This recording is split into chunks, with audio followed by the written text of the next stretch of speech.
So as Dilip was alluding to, most of the issues that are being run into on 11AC networks are about performance.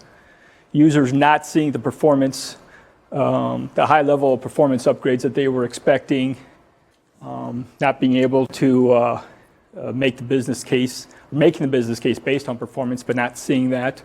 The number of issues that are involved in this, a lot of them are with channel utilizations. Hybrid, he was talking about the slow, gradual rollouts of networks.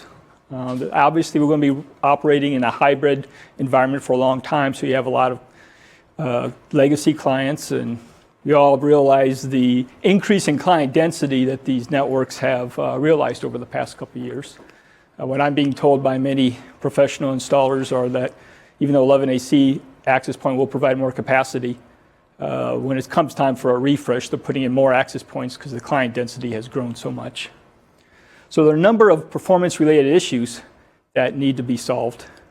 And really, you need to be able to see all the traffic that's on your network to really get down to some of these more hairier problems. So with a 1x1 or 2x2 adapter, there are some things you can do. You can see, obviously you can see access point, and you can pick up clients from management frames and that, but you're not going to reliably be able to detect all of the clients out there. There's a good chance of missing some of those management frames. So if you're not seeing the 3x3 data frames of a 3x3 client, you're not necessarily going to be able to pick them all up. You're not going to be able to analyze traffic at the higher PHY data rates that these connections are being made. You will be able to measure channel utilization just looking at the RF energy, but if you're not looking at the 3x3 packets, which make up part of that channel utilization, there's no way to break that down by media or by speed to really get into the troubleshooting. Yeah, you can see your channels overutilized, but what do you do next? You want to be able to break that down, get down to it. You want to be able to measure the throughput on a channel. So all the traffic that's on a channel, you need to be able to detect and measure the throughput, count the frames and bytes. And obviously, you also want to be able to connect and verify rates, and verify application performance at the higher 11AC rates. So if you have a 3x3 client, you want to be able to connect at that and run your verification. So how do we troubleshoot these new higher speed networks? Well, obviously, you have to monitor and capture at the higher speeds, and you have to be able to connect at these higher speeds, which are driven by 3x3. And there has been a lot of discussion over the past year about how to do this. I know there was some discussion at the Wireless LAN Professionals Conference last February about it.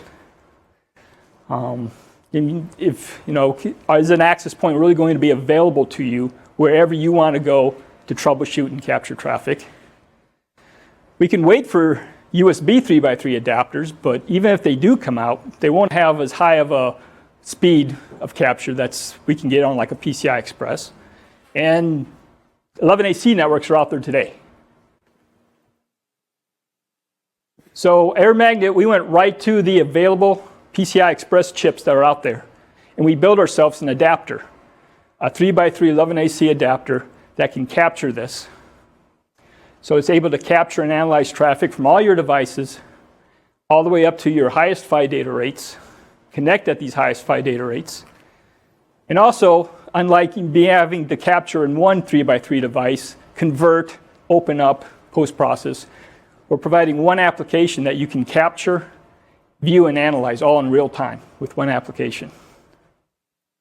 And it's a portable tool that will be available wherever you're going. So we did come out with the adapter. It's based on the Broadcom 43460 chipset, which is an enterprise AP version of the 4360 chipset. And the 4360 chipset, interestingly enough, is the same chipset that Apple put into its MacBook Pros and its MacBook Airs last year.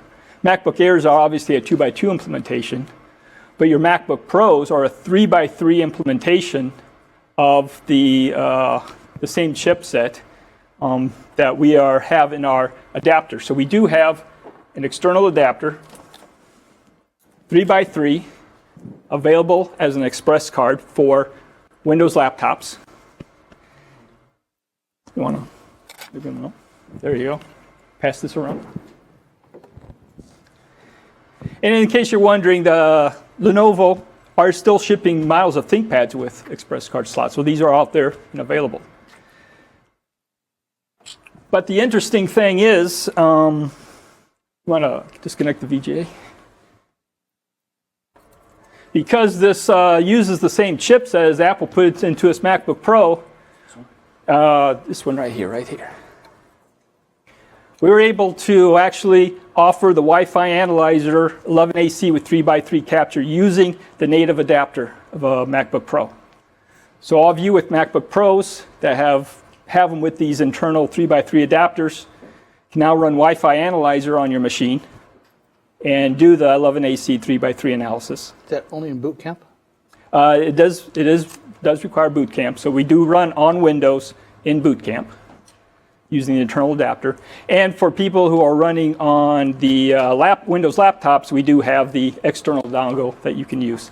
Both offer the same functionality. Both pretty much runs the same way.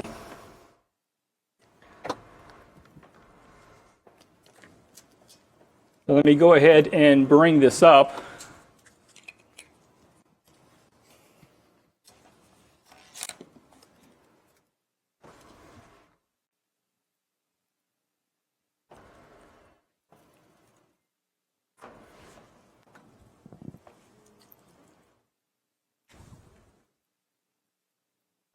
So let me see if I might have to adjust the resolution here to give a better view.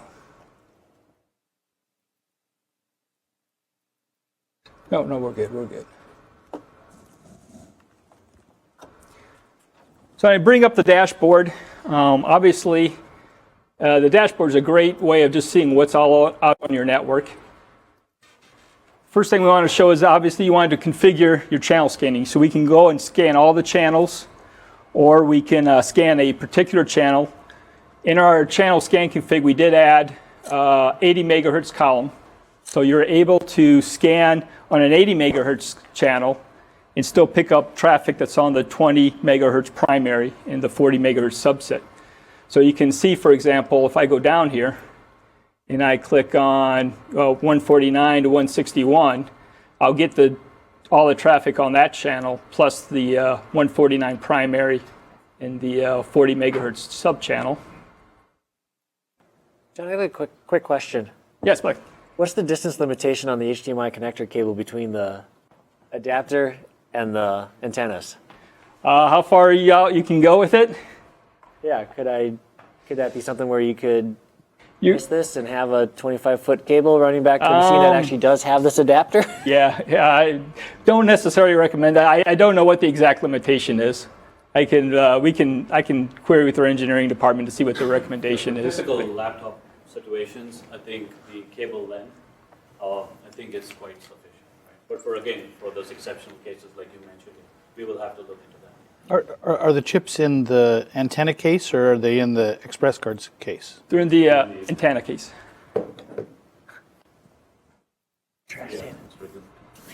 I'm sorry? There you go. Sure. So I can immediately see what's in my network. Do I have VHT traffic? Do I have 11AC traffic in a mix? Right now, I'm just scanning that 180 megahertz channel at 149 as the primary. And in most of the legacy network we have running in this office runs at the Uni 1 band. So all that we're seeing on this particular one is the VHT traffic. But I can certainly configure this to look at all the traffic in the network. And then I can actually see my mix and see how much my 11AC VHT traffic is contributing to the whole mix of traffic. So here I can see how many devices I have that are running in the VHT operating mode, how many devices I have that are 11AC capable.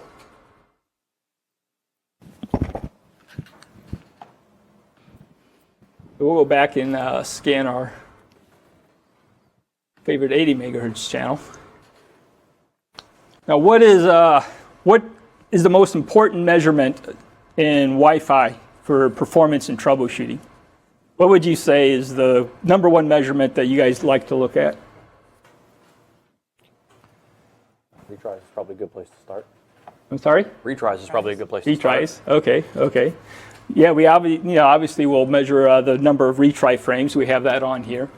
But if you're looking at the overall health of your network and where you want to do is really you want to look at the health of a channel. What channel you want to put it on? Utilization. CU, yeah, would be the next place. So on our channel page, which measures throughput and utilization on a channel, we did add the capability of scanning on an 80 megahertz channel. So I can go down here and select my 80 megahertz channel, and I can see the utilization of that on the left and the throughput that devices are currently operating it on the right. So right now we do have a few devices operating on this channel, and we can see throughput here in the over 334, 325. So we're seeing throughput in the high 300s moving along here, fully utilized, 100% on my channel utilization. But furthermore, because we are looking at 3x3 data frames, we're able to break down that utilization by speed type, by media type. So if you're familiar with this screen, if you see a lot of red on your utilization, showing you that you got a lot of low speed transmissions, that could be what's contributing to your underperformance of your network. You could have a lot of legacy clients on there. You could have a lot of 11AC clients that are on the fringe of a cell and just connecting at very low rates. So maybe you need to redesign your cell, resize your cells, try to ensure that you don't have clients connecting at very low SNRs and connecting at very low speeds. You could have too many clients on your network generating a lot of association requests, reassociations, a lot of management traffic, which obviously operate at low speeds.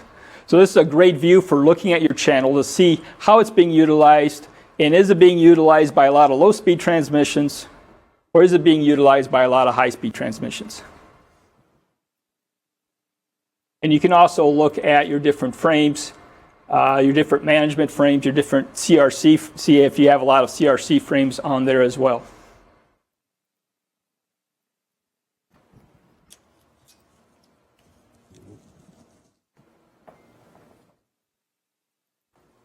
I'll go back to the channels page.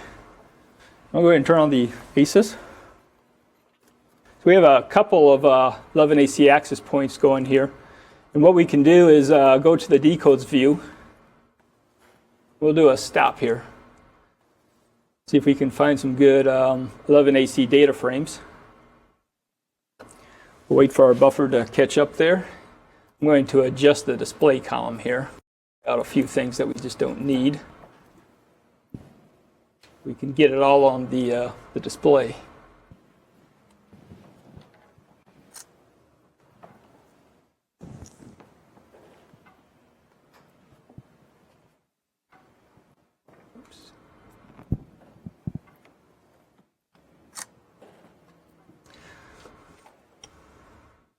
There we go. So we can go down here and see if we can find us a high throughput rate. There's one, okay. So here we have one running as a 3 spatial stream frame at 40 megahertz channel MCS8, so we got a total PHY data rate of 540.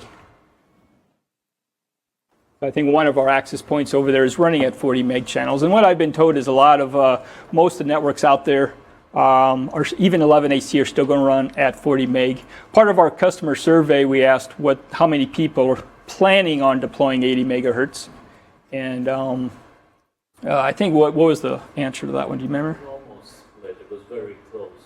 Okay. I think it was 45, 55. Okay.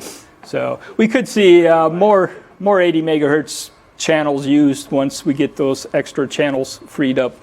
But I think what I'm seeing and hearing from a lot of you and other people in your positions are the 40 megahertz are still the primary channels to be deployed. But in some cases, especially in more isolated networks, 80 megahertz channels are being used. And so we do have the capability of scanning an 80 megahertz channel in here. And with the 3 spatial streams and at your highest MCS, we can see the highest PHY data rates of 1300 megabits per second. John? Yes. Is there any limitations in the decode? Anything that's in 802.11 protocol that the decode doesn't decode? Caught up everything that AC has. Yeah, we're still working on it. We will have all the decodes available. So this product is still under development. As Dilt mentioned, we're going to release it in fourth quarter of this year. And so we've got all the management and control and data frames in there. There are a few other seldom used frames that we're working on now. So there seems to be a lot of comments about the form factor that was selected, especially the interface into the machine.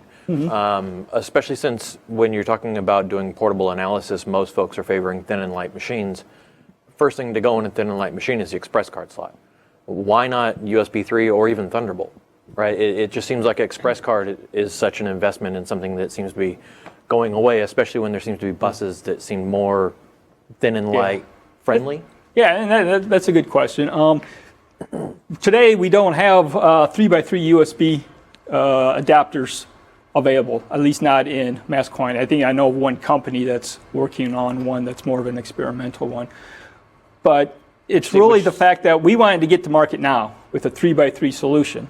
Which seems like everybody else that's doing something where USB isn't sufficient, everybody else seems to be favoring Thunderbolt type of solutions, right? So I guess that, like I said, especially when you talk about the users that are using the products, express card just seems too big and bulky. I think it's a good first step, like John mentioned, right? I think as users already deploying 11AC, they're running into issues, right? We saw the customer survey talk about how people don't know how to get the better performance from the network. They're saying there's no difference. So our whole strategy was around get the best solution out in the market right now. We know it's not the ideal form factor. There are still, like John mentioned, there are many laptops that are shipping with express card slots. And that is why even the introduction of MacBook Pro, even though I know people don't like boot camp, right? It's like running Windows on a MacBook, but that's the move that we took at this point of time. Obviously, with us being a specialized hardware company as well, with a lot of support from Fluke, it is a matter of time where we could take this in a different form factor as well. But we also took a lot of cue from you all last year when everybody showed up here with MacBooks and wondering why we're not running solutions on MacBooks. We're not running natively yet, but what we did here was word you need to put in your product management. It's called native. Sure. Very small, doesn't have only 5 letters, and just remember that. Put it on the wall, native. Well, duly noted. What we did was make it possible to run on a MacBook Pro with no external adapter. And that was really the key for our choice. For going with the Broadcom PCIe Express, is it was the first adapter out there supporting 3-stream 11AC. Apple adopted it, put it into their MacBooks. And as Apple tends to be a leader, we fully expect that we're going to see others follow this. So today there's 2 or 3 other PCIe Express cards chipsets are out there. There's several vendors who are shipping these cards today. And so we do expect to see these coming out in laptops and notebooks following Apple's lead. And then as you guys know, right, so we are the first test and measurement company to work with Broadcom, right? Traditionally, as you know, we've always been an Atheros-based company to build our chipset support, as well as Intel, right? And no other vendor has directly worked with Broadcom. So I see this as a great thing for the industry in general, right? And again, going back to your question as well, right? Like I said, right, Fluke Networks, we know how to build hardware, right? So when you look at other vendors in the industry, they may have to rely on other people to go take this into a USB form factor, but we have that expertise internally as well to take that into a USB form factor if needed. Is this on the roadmap for your other integrated Fluke devices? Yes, so as you know, the air magnet mobility solutions are fully supported on the OptiView XG, so it's a matter of time when the similar solution goes inside the OptiView XG as well. Yeah. Are there any other chipsets that are in the works other than just the 4346? So right now, that's the 3x3 chipset that's available to us from Broadcom. So that's the only one we're looking at this point of time that we can share with everybody. Last year, you were talking about kind of the AC using internal Intel NICs to get a subset of what you can pull off here. Yes, that was with the survey product. Is that still? But today, the Intel is only shipping 2x2 on their PCI Express chips. And so I can't speak to what their future plans or roadmap are, but today the only 11AC chipsets that are coming out from Intel in laptops are the 7260, which is a 2x2. My question is more, is that still going to be maintained in the future, that level of capacity? I mean, it doesn't give us everything we need, but at least it Absolutely, right. So as we move into the future, we will continue to support the 2x2 USB adapters that we introduced with Survey. And obviously, at some point of time, this adapter gets fully supported on Air Magnet Survey as well. Thanks. Yep. And is the integration with MacBook Pro using Windows Windows driver signed drivers, or is it using a custom driver that we have to load from Air Magnet? I think it is still. Yeah, it's a custom driver, but it loads with the application. So you load it within Windows. I know there was some discrepancy about when Survey was launched. The Survey support it was using the native Windows driver, and there was some question about, well, what do we get when we use the Air Magnet this is loaded driver? This is fully supported, so you can do channel scanning. You can do whatever you want. Straight up with this promiscuous mode, adapter. but you have to Straight use the Air Magnet. dedicated promiscuous Yeah, mode. so this will support all the same things that, like the Proxim USB supports today on 11N as an 11A, so you can still get all your key measurement, your channel utilization, signal to noise ratio. You can see all your clients, capture all your packets, do all your decodes, all that great stuff. And right now, we've also had to depend on Boot Camp because it's a PCI Express card inside. So we do need Boot Camp for that because virtual, so the Parallels and the Fusion, if you go read on the internet too, you can't get access to the PCI Express card. So if that somehow changes, then we have direct access to it via Fusion or Parallels. And we're definitely noting down the native Mac support. So maybe that's something we can talk later. Yes, sir. So I do like the design and the look, like of the prototype, or if this is the actual product. But the only one comment I have is that with the HDMI, it's going to be very fragile. For us guys in the field, we like to make sure our part are apart, put it in our toolbox properly. But I can see over time that it's just as a comment, Sure. so maybe that this in and out, it's going to be quite fragile. Okay. We noticed that with a lot of other tools, maybe taking the antenna off or something like that. But just to put it out there, just that maybe just put a little bit more R&D of how much, how these tools are used, right? And like a USB or some other type of connector might be preferable. Sure. I know the speed is great, but the type of connector over time, Yeah, and we want to absolutely. keep this for a long time, right? Yeah. And that might be a support issue, hardware support issue, right? Oh, the adapter's toast, right? What do we So do? we'll keep that in mind and discuss with the hardware manufacturing team to see if there's something that can be done there. And like I mentioned earlier, USB will definitely be on our roadmap. Yes. What about cost? Is that Cost for the adapter? the adapter, because it's still not officially released, it will release at the same time as we announce, or as we release the version 11 of Wi-Fi Analyzer, so the pricing will be revealed at that point of time. But again, you can say it's in the same ballpark as what you can expect from an adapter that we sell. So even though it would Maybe a slight premium over the Proxim card, but not much. even though it would be obviously unsupported if you took an existing Broadcom adapter and put it into a machine, if you were to retrofit an existing machine with the internal adapter, you would expect that to work? We would expect that to work, yes. Yeah, we would. Yeah, there shouldn't be any hindrances in that. Yeah, as long as you have the 3 antenna connectors or whatever inside, we expect that to work with no issues. For people, not me because I don't have a Mac Pro, but for people like Keith that have a Mac Pro, if he's running boot camp, he's going to run Surveyor. A lot of times I'm using this machine as my daily machine when I'm out running around doing stuff. Is the driver supported so that I can actually use my wireless, or am I going to need to, if I need to jump on a wireless network and at Starbucks, do I need to plug in an adapter because the driver I think it'll function won't? as a normal Wi-Fi card as well. Yeah. The custom driver is only loaded when our application loads. Okay. Yeah, it'll function as a normal. But I mean, Broadcom has its own native driver for this. My survey laptop looks like a cellular tower. I mean, I have all these antennas hanging off the thing, right? I mean, this is just going to be another piece of real estate, and I'm probably going to be running out of real estate, right? I'm just curious, and there may be benefit or not, but is there any roadmap to perhaps start blending in like one box that does Spectrum XT, does the cellular, does the... I'm seeing a smile over here, so I don't know if there's... But it would be nice to have one box, right? It's an innocent This is smile. my air magnet solution in a box. Velcro it. I have my antennas there, done, rather than now I'm going to have more Velcro and kind of fit in What do you think, WFD9? Yeah, so again, so there are two options there, right? Obviously, we want to build a solution like that could run on your normal PC or your MacBook, right? And there's also the option of OptiView XG, right, from Fluke Networks, that does have many of these adapters integrated. So you have two options. You can either go with the OptiView XG solution, which is a troubleshooting solution for wired and wireless, or we are potentially, it's nothing I can say on camera, but we could be looking at building a solution based on your suggestion as well.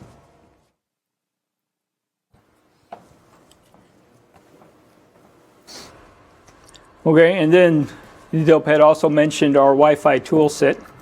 So we have, I have heard a lot of positive things from customers on our Wi-Fi tools. So obviously we wanted to make sure we upgraded them to 11AC as well.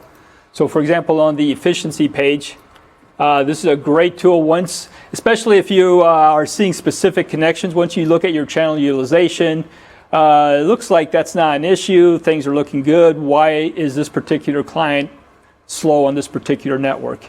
The efficiency tool is actually looking at your network. So what we did for 11AC is we added a whole new tool set right here below the 11N tools and basically provide the same ones as 11AC version. So the 11AC is efficiency tool is really good for looking at your current network, your stations, and your APs, and determining what are their capabilities and are they utilizing those capabilities to the fullest extent or to some lesser extent. So here you can see, do you have a lot of legacy clients on your 11AC network that could be slowing things down, that aren't operating as VHT? Or even if your 11AC clients aren't transmitting at high enough MCS rates, it could be because they're too far away, they're getting low SNR. There could be a number of issues that are contributing to the less than optimal performance of an 11AC connection. And this is a great tool for not only showing you that, but also for providing good explanations for what these different parameters are. So you can select among your 11AP access points are out there, select stations that are connected, and then be able to see the be able to see what the capabilities of those access points and stations are and what percentage of the traffic are at those maximum capabilities. You can go right from here to the analysis tool. So if I see I may be having an issue with my channel width, for example, most of my frames are not being transmitted at 80 megahertz, I go right to my analysis. And here I can see for specific APs and stations, both uplink and downlink, what percentage of traffic, what percentage of frames are being transmitted at different channel widths, how many are using the short guard interval, how many, the AMPDU, that's of course mandatory for 11AC, but you can see how what MCS rates traffic's being sent at and what PHY data rates they're being sent at for specific connections. Can you broaden this out to instead of a single connection to a channel or an AP or an SSID to get a little wider view? You mean say... I know it's not the screen. I'm just saying, is there someplace in the tool where we could say, as of right now, I've listened for the last 25 minutes and we're running 20% MCS 17. Okay. Not necessarily MCS, but we do, the channels page can break you out at least by speeds and by PHY data rates. So I can see how much of my traffic is being carried. But I think it's a good suggestion that we For could the definitely specific look PHY into. data The rate. rest of those metrics you were showing on an individual are great numbers to have on a group. Absolutely. Yeah, we have the framework and we have the data. It's just a matter of Yeah. showing that additional information. Absolutely. Yeah. So from an analysis standpoint, you know how you have to stop the capture and then read? Will we ever change that where you can actually You view can it? pause and view it. Right, but it's still He capturing just the background? stopped it, but there is an option on the decode space Pause. where you can pause. Yeah. Right, you don't need to stop it. Yeah, the decode page up here, there's a pause button. But is it still capturing in the background? Yes. It is. And what about the PCAP? Right now, if you do multi-channel, it's saved into a proprietary, Yes. right? AMC. And it's very challenging when I want to email that to a friend who doesn't have air magnet. Is there any change in that? Not at this point of time, but this is definitely something we can look into. Do you have a conversion utility? No, I don't, but it's been a few times where I've been in the field and want somebody to take a look at something just to do the extra set of eyes, and they didn't have air magnet. Okay. So the analysis and the efficiency tools are obviously based on your live captures. We also have these simulation tools. So the WLAN throughput simulator, here's where you can actually build a hypothetical network.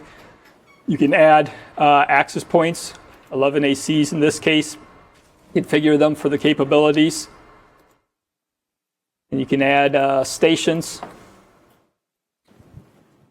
And then you can add as many stations and access points as you want.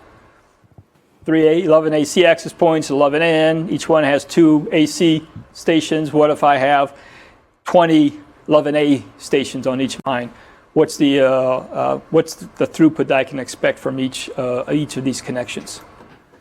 So what this does is it actually looks at the PHY data rate capabilities, the throughput capabilities, the airtime contention that's going to occur between the different stations on the same channel. This assumes everything is going on the same channel, and give you a good idea of what you can expect your throughput for each individual station for the overall network to be based on your mix of legacy clients and 11AC clients. And then finally, the device throughput calculator. I can configure my 11AC device with the different parameters that determine your performance, your modulation and coding rates, your spatial streams, your channel width, and your frame size, which is going to contribute significantly to your overall efficiency. So I can calculate here, and I apologize, the resolution of the screen doesn't allow me to show full screen here. I have to scroll, but you can see what your potential maximum throughput rate is going to be, and it breaks down your frame into the overhead and the data to show your efficiency. So for example, I can see if I use the maximum aggregated frame size 11AC provides. Oops, I guess I've got to go up here. I get a lot higher efficiency on my frame transmission, which is going to lead to higher throughput rates. So we've talked in the past quite a bit about PHY data rates, real-world user throughput. What's the difference? Well, the difference is in single frame efficiencies, as well as airtime contention, client density, how much airtime each client needs to transmit at different rates. All that stuff really goes into your channel utilization and your real-world user throughput. Where do you see this being used? Because I mean, there are so many real-world variables that I don't see being taken into account. Right? Well, how strong can the client hear the AP? What's the direction of the traffic? Are you tuning RxSOP on the infrastructure side of the house to make sure that you can hear clients better or these better? Right? So I mean, there's just so many things that I just don't see being taken into account for this particular. You're going to run a report and you're going to sit this in front of a customer and they're going to go, oh, that's what I expect. It's right? theoretical best. It's maximum best performance, exactly. And you're absolutely right, Sam. And really what you need that's why you need a tool like Wi-Fi Analyzer to show you what you're really seeing on the network, because you have a lot of variables in wireless LAN. A lot of variables, and it's very difficult with all these real-world variables to predict what your performance is going to be. So this is going to show you what your maximum throughput could be based on your frame efficiency. The wireless, throughput calculator, here's where we're taking different devices with different capabilities, contending for airtime into account. But again, as no device is going to transmit at the exact same rate, the exact same modulation coding scheme throughout. They're moving around, the noise level changes, your SNR changes, all this.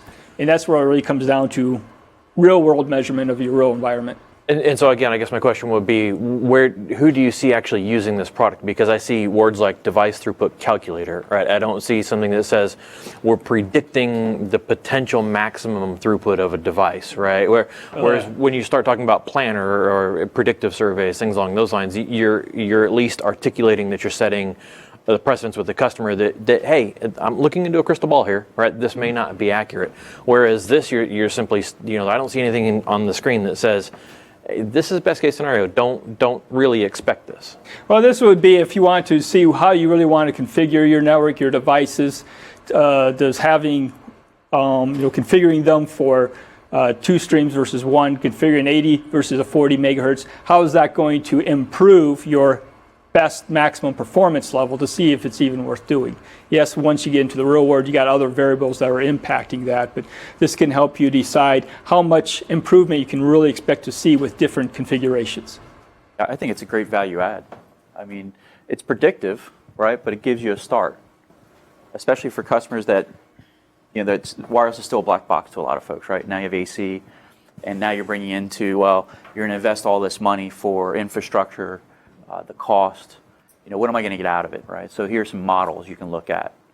Another thing you can do the model, which I like using it for, is to give them graphical evidence of, you're telling me I still have to support B devices? Let me show you what that's good, Exactly. the effect of it is.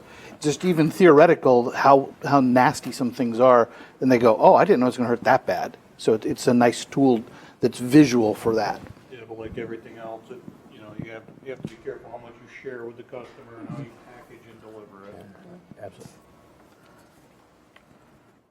Yeah, very good point. Okay. Any other questions about our upcoming Wi-Fi Analyzer 11AC release before I move on to the next demo? Your one-touch connection test, Yes. how close is that to the AirCheck, both the Windows and Android versions? How close is it to? Can you share profiles between those? No, it runs a lot of the same tests, but there's some differences in them, so the profiles aren't exportable between the AirCheck. You could recreate the same test in both environments. For the most part, yeah, most of them you could. Yeah, there's a few things that we do in Wi-Fi Analyzer that aren't in AirCheck, and I think there's a couple things in AirCheck that might not be in Wi-Fi Analyzer. So they're not 100% identical, but for the most part they are. We modeled the AirCheck user experience test, I think that's what you're referring to, after the Wi-Fi Analyzer. Yeah, and the whole profile concept, right, when you talk about creating tasks and jobs and stuff, right, because AirCheck is more of a technician tool, so you expect somebody else to be creating those profile and tasks and then sharing it with people. Well, this we expect somebody who's an engineer and is more independent. So that's why some of those capabilities are not available in the Wi-Fi. Yeah, but again, I think it's a matter of time for us to Yeah. share between the two. Yeah. Absolutely.